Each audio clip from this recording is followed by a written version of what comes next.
Bismillahirrahmanirrahim. Assalamu alaikum students. Welcome to Study Science at Home. Today we are going to understand Boyle's law from unit number 5, that is physical states of matter of class 9th. What is Boyle's law? Gases से related जो हैं वो 2 different laws हैं इस chapter में जो कि आपको अंडरस्टैंड करने हैं। जो रॉबर्ट बॉयल है उसने 1662 में वॉल्यूम और प्रेशर में एक रिलेशनशिप जो है उसको ऑब्जर्व किया और अपना एक लॉ प्रेजेंट किया जो कि कहलाया बॉयल्स लॉ। अब इस लॉ में उसने जो 2 डिफरेंट वेरिएबल्स हैं वॉल्यूम और प्रेशर, उनके दरमियान में एक रिलेशन जो है वो कायम किया। पहले तो वॉल्यूम और प्रेशर को अंडरस्टैंड कर लेते हैं कि ये क्या होते हैं। कोई भी जो 3D ऑब्जेक्ट होती है उसमें आपने देखा कि हम उसकी लेंथ, विड्थ और हाइट जो है उसको मल्टीप्लाई करते हैं उसका वॉल्यूम फाइंड आउट करने के लिए। और प्रेशर क्या होता है, किसी भी एरिया पे जब हम कोई फोर्स एग्जर्ट करते हैं तो मीन कि हम उस पर प्रेशर एग्जर्ट कर रहे होते हैं, ठीक है। तो वॉल्यूम और प्रेशर में उसने एक रिलेशन जो है फाइंड आउट किया। जब उसने जो है ऑब्जर्व किया इसको एक्सपेरिमेंटली तो उसने देखा कि किसी भी जो गैस का गिवन मास है उसका जो वॉल्यूम है वो प्रेशर से इन्वर्स जो है वो रिलेशन रखता है, यानी ये दोनों एक दूसरे के इन्वर्सली प्रोपोर्शनल हैं। Volume of a given mass of a gas is inversely proportional to its pressure provided the temperature remains constant. यानी वो कह रहा है कि वॉल्यूम और प्रेशर दोनों के इन्वर्स प्रोपोर्शन है जब तक कि जो है टेम्परेचर वो कांस्टेंट रहे, यानी टेम्परेचर को यहाँ पर हमें कांस्टेंट रखना है। और ये जो लॉ है ये गैस से रिलेट कर रहा है। आपको पता है कि जो टेम्परेचर है वो गैस जो है गैस बल्कि मैटर की जो भी कंडीशंस हैं सॉलिड लिक्विड गैस सब पे ही अफेक्ट होता है, यानी उसकी फ़िज़िकल स्टेट को अफेक्ट करता है डायरेक्टली।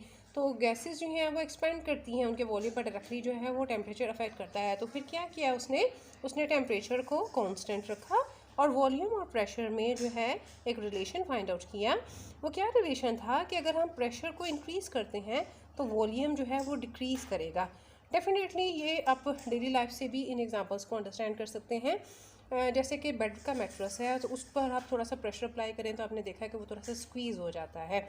और अगर हम गैस से ही इसको अंडरस्टैंड करना चाहें तो उसमें आप क्या देखेंगे कि अगर बैलून है, एयर फिल्ड बैलून है, तो आप उस पर की सरफेस पे अगर प्रेशर एग्जर्ट करते हैं उसको जो है थोड़ा सा उस पर प्रेशर लगाते हैं तो वो स्क्वीज़ हो जाता है, यानी अंदर को चला जाता है, उसका वॉल्यूम जो है वो कम हो जाता है।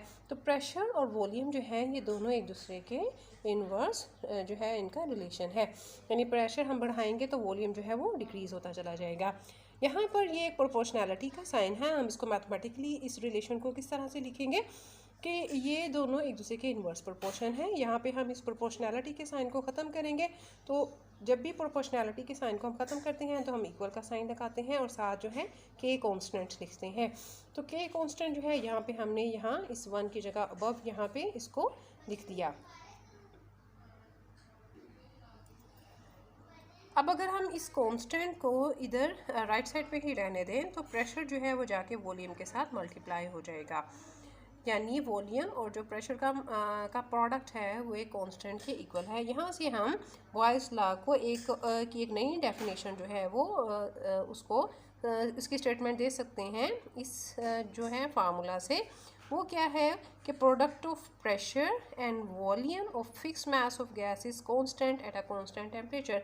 कि वॉल्यूम और जो प्रेशर है उसका प्रोडक्ट मतलब कि ये दोनों मल्टीप्लाई हो रहे हैं तो कांस्टेंट मास होगा, मास भी कांस्टेंट होगा, यानी उसकी जो क्वांटिटी है वो भी कांस्टेंट ही लेंगे हम जो गैस की लेंगे, और टेम्परेचर भी कांस्टेंट होगा। तो वॉल्यूम और प्रेशर का जो प्रोडक्ट है वो एक कांस्टेंट के इक्वल होगा। अगर हम यहाँ पर अब एज्यूम करें कि कोई भी जो गैस है उसका इनिशियल प्रेशर जो है वो कुछ और था और डेफिनेटली उस पर वॉल्यूम भी डिफरेंट होगा, लेकिन वो ये दोनों चीज़ें कांस्टेंट के इक्वल है, यानी इसी को हम 1 के साथ एब्रीवेट कर रहे हैं। लेकिन जब हमने यहाँ पर प्रेशर जो है वो चेंज किया तो डेफिनेटली वॉल्यूम भी चेंज हो जाएगा, जिसको हम जो 2 की से डिजिग्नेट करेंगे। इनिशियल जो वॉल्यूम और प्रेशर है उसको हम P1 V1 से जो है यहाँ पे इंडिकेट कर रहे हैं, और जो फिर चेंज आ जाएगा उसको हम P2 V2 से इंडिकेट करेंगे, और ये दोनों के कांस्टेंट के ही इक्वल है। जब ये दोनों के कांस्टेंट के इक्वल हैं तो डेफिनेटली ये दोनों भी फिर एक दूसरे के इक्वल हो जाएंगे। फिर हम इसको किस तरह से लिखेंगे इस रिलेशन को कि P1 V1 is equal to P2 V2। Mean के इनिशियल जो प्रेशर और वॉल्यूम का प्रोडक्ट है वो फाइनल प्रेशर और वॉल्यूम के प्रोडक्ट्स के इक्वल होगा। अब इसी ये जो हमारे पास के ये वाला जो डेफिनेशन अभी हमने बताई है कि प्रेशर और वॉल्यूम का जो प्रोडक्ट है वो एक कांस्टेंट के इक्वल है, इसको हमें अब एक्सपेरिमेंटली वेरीफाई करना पड़ेगा कि क्या ऐसा ही होता है कि डिफरेंट प्रेशर्स पे जो वॉल्यूम में चेंज आता है तो उन दोनों को का जब हम प्रोडक्ट लेते हैं तो क्या वो एक ही कांस्टेंट के इक्वल आएगा। तो इसको हम अब फर्दर एक एक्सपेरिमेंटल वेरिफिकेशन के साथ वेरीफाई करेंगे कि क्या ये एप्लीकेबल है ये लॉ गैसेस पे या नहीं। अब बॉयल्स लॉ की एक्सपेरिमेंटल वेरिफिकेशन क्या है, एक सिलेंडर में फिक्स मास ऑफ गैस जो है वो लेंगे और इसके ऊपर एक मूवेबल पिस्टन है, यानी इसको हम ऊपर नीचे मूव कर सकते हैं इस पिस्टन को।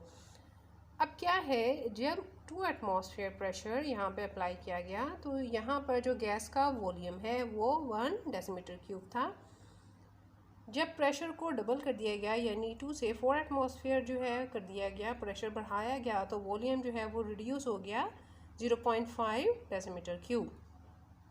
जब प्रेशर जो है उसको फर्दर बढ़ाया गया यानी 3 टाइम्स कर दिया गया 6 एटमॉस्फेयर, तो वॉल्यूम जो है वो मज़ीद रिड्यूस हो गया, इसकी वैल्यू अब क्या होगी 0.33 डेसीमीटर क्यूब।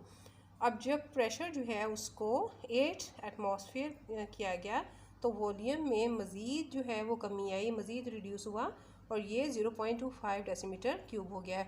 यानी हमने देखा कि जैसे जैसे प्रेशर जो है वो इंक्रीज़ हो रहा है प्रेशर जो है वो डिक्रीज़ हो रहा है। और यही हमने इसकी जो स्टेटमेंट थी इसके लॉ की उसमें भी हमने यही देखा था कि प्रेशर को बढ़ाने से वॉल्यूम जो है डिक्रीज़ होता है, यानी ये दोनों एक दूसरे के इन्वर्स प्रोपोर्शन है, एक चीज़ बढ़ा रही है प्रेशर बढ़ा रहे हैं तो वॉल्यूम जो है वो कम हो रहा है। तो एक्सपेरिमेंटली वेरिफिकेशन जो है अब इसमें हमने क्या वेरीफाई करना है कि जो प्रेशर और वॉल्यूम जो है इनका जो प्रोडक्ट है वो एक कांस्टेंट के इक्वल है।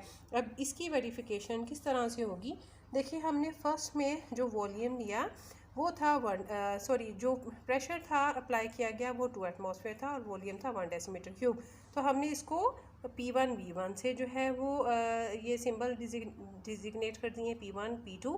सेकंड में ये जो रीडिंग है इसको 2 की इसके साथ हमने डिजिग्नेट कर दिया है और जो थर्ड वन है उसको P3 V3 के साथ और 4 के लिए जो है P4 V4 जो है वो हमने नंबर जो है वो यूज़ किए हैं। तो स्टार्टिंग फर्स्ट वन जो प्रेशर और वॉल्यूम का प्रोडक्ट है, जब हम इसकी वैल्यू पुट करते हैं 2 एटमॉस्फेयर प्रेशर पे 1 डेसीमीटर क्यूब वॉल्यूम है तो इन दोनों को मल्टीप्लाई करेंगे तो हमारे पास जो है वो 2 वैल्यू आएगी। सेकंड में जब हमने दोबारा इसको प्रेशर को इंक्रीज़ किया तो वॉल्यूम रिड्यूस हो गया 0.5, तो ये वैल्यूज़ जो है जो जब हम इनका मल्टीपल लेंगे इन दोनों को मल्टीप्लाई करेंगे तभी हमारे पास ये सेम ही जो है वो आंसर आएगा। थर्ड टाइम जब 3 टाइम हमने इसको जो प्रेशर है उसको मज़ीद इंक्रीज़ किया तो वॉल्यूम जो है वो 0.33 डेसीमीटर क्यूब हो गया। तो जब हम 6 को 0.33 से मल्टीप्लाई करेंगे तभी हमारे पास जो है वो 2 ही आंसर आएगा। और फोर्थ टाइम जब जो है प्रेशर को 8 एटमॉस्फेयर किया गया तो यहाँ पर जो वॉल्यूम है वो 0.25 था, जब इन दोनों को भी मल्टीप्लाई करेंगे तो यहाँ पर हमारे पास भी 2 की वैल्यू ही आएगी। मीन के प्रेशर और वॉल्यूम दोनों का प्रोडक्ट जो है वो एक कांस्टेंट वैल्यू है। यहाँ पर हमने देखा है कि यहाँ पर हमारे पास जो आंसर है वो 2 ही आ रहा है, यानी कि चारों केसेस में प्रेशर और वॉल्यूम का जो मल्टीपल है उसका जो प्रोडक्ट है उसका आंसर हमारे पास एक कांस्टेंट वैल्यू आ रही है जो कि यहाँ पर 2 है।